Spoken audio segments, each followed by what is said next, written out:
In the early 2000s, Sonic the Hedgehog stood at a crossroads. The franchise that had once defined the 16-bit era was struggling to find its footing. SEGA had exited the console hardware business after the Dreamcast.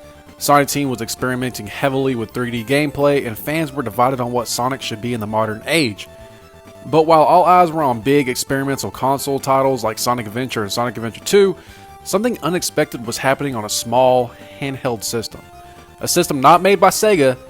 This is a story of how Sonic returned to his 2D roots, how SEGA partnered with an unlikely ally, and how the Sonic Advance trilogy became one of the most beloved handheld Sonic series of all time. So grab your favorite snack, beverage, whatever you prefer, get comfy, and let's get right on into it. Sonic meets Nintendo. I know, wild, right? Especially after all that Genesis does when Nintendo don't thing. But SEGA goes third party in 2001. SEGA officially discontinued the Dreamcast and announced it would become a third-party publisher. This was a shocking moment in gaming history, I'd say. For the first time ever, Sonic the Hedgehog would appear on Nintendo hardware. Nintendo's Game Boy Advance was a brand new, powerful for a handheld, capable of smooth sprite animation, and perfect for fast-paced platformers. Fans immediately began asking the same question: could Sonic finally return to the true 2D gameplay? The answer came sooner than anyone expected. The year 2001, now we come to the birth of Sonic Advance. Instead of Sonic Team handling development directly, SEGA partnered with DIMPS, a studio founded by former Capcom developers, many of whom had worked on classic Mega Man titles. I'm sure this was a crucial decision, but DIMPS understood tight platforming, pixel-perfect controls, and how to design games for handheld hardware.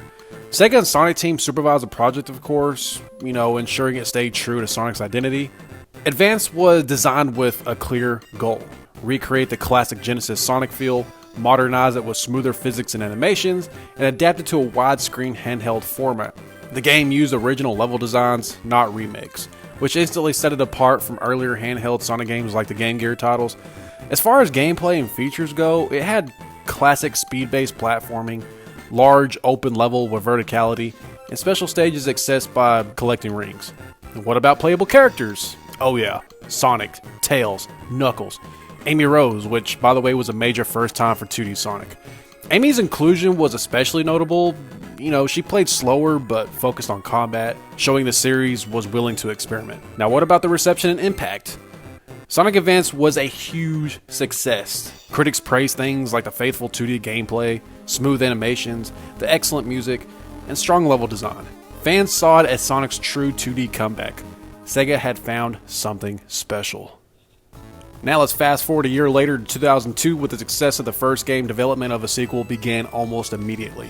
Advance 2 took a bold stance. Speed comes first. The gameplay completely changes. Unlike the first game, Advance 2 focuses heavily on momentum-based speed. Levels were longer and more linear. Sonic and friends moved much faster. The trick system introduced for style points, and characters had more unique movement abilities. Characters included Sonic, Tails, and Knuckles, and making her debut in the franchise and as another playable character, Cream the Rabbit. Cream's introduction marked an important expansion on Sonic's cast during the early 2000s. Boss fights were faster and more aggressive. The game was more difficult, especially for casual players such as myself. I had a hard time with this one, not gonna lie, but unfortunately this divided fans. Some loved the adrenaline rush, others missed the exploration of the first game. The reception? Advance 2 was praised for the incredible sense of speed, fluid animation, catchy soundtrack, and on the other hand was criticized for things like the linear level design and reliance on memorization. Still, it cemented the Advance series as a core part of Sonic's identity. Now, by the time Sonic Advance 3 released, the Game Boy Advance was nearing the end of its life. Instead of playing it safe, DIMPS and SEGA took a risk. The biggest change was the tag team mechanic. Yes, you heard that right. Players were able to choose two characters. One is the leader, one is the partner. Each pairing had unique abilities like Sonic and Tails equaled advanced flight, Knuckles and Rouge equaled treasure-focused movement, Amy and Cream equaled combat synergy. This added replayability and depth never before seen in 2D Sonic. The entire concept was pretty cool, I thought, at the time, and still do to this day. I'd honestly be open to that idea returning to future games, but anyway, the levels became more compact, more puzzle-oriented, less about raw speed and more about mastery, and hidden chow, keys, and alternate paths encouraged exploration, which was fine. The game had a lighter tone with shit like character interactions, world building, and strong thematic tracks per zone. It felt less like a rush and more like a journey. The reception was different from the past installments. Like at launch, Advance 3 received mixed reviews. Some fans missed the speed, others appreciated the complexity. But over time, however, it gained a cult following. And many now consider it the most ambitious entry in the entire trilogy. Across all three games, one thing was universally praised: the music. I'm literally about to butcher these names, so I apologize. But composers like Tatsuyuki Maeda and Hideaki Kobayashi, oh shit. But they delivered soundtracks that pushed the Game Boy Advance audio hardware to its limits.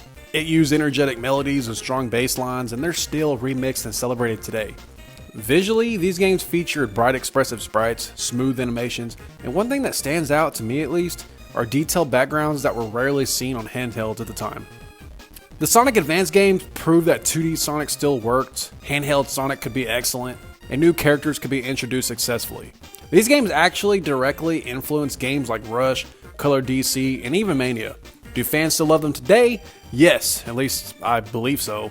The Advance trilogy represents a balance between classic and modern Sonic creative freedom, genuine passion for 2D platforming, and for many fans, this era was their first Sonic experience, such as mine. The Advance games doesn't just exist in Sonic's history, they arrived when the series needed them the most.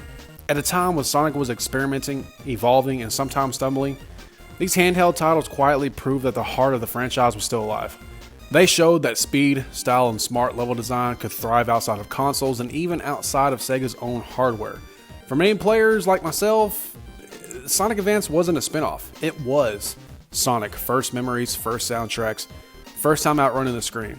And even today, when fans talk about the future of 2D Sonic, echoes of the Advance era are always there, in its physics, its music, and its ambition. So whether you grew up with these games or you're discovering them for the first time, the Sonic Advance series stands as proof that sometimes the most important chapters in gaming history happen in the palm of your hands. I cooked with that. But I hope you enjoyed this video. Y'all have a great night, stay safe, and be great, and we're officially out.